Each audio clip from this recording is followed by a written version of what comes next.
Exodus chapter 1. Israel multiplies in Egypt.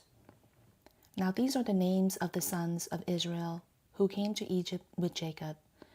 They came each one with his household: Reuben, Simon, Levi, and Judah, Issachar, Zebulun, and Benjamin, Dan and Naphtali, Gad and Asher. And all the persons who came from the loins of Jacob were 70 in number. But Joseph was already in Egypt. Then Joseph died, and all his brothers, and all that generation. But the sons of Israel were fruitful and increased and multiplied and became exceedingly mighty, so that the land was filled with them. And a new king arose over Egypt, who did not know Joseph. And he said to his people, "Behold, the people of the sons of Israel are more and mightier than we.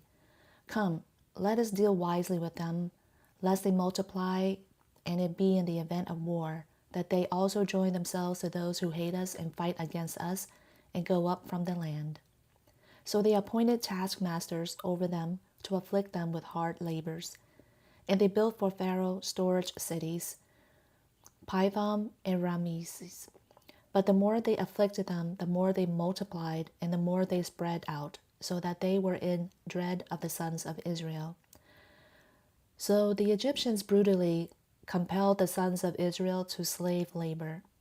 And they made their lives bitter with hard slave labor in mortar and bricks, and in all kinds of slave labor in the field, all their slave labor which they brutally compelled them to do.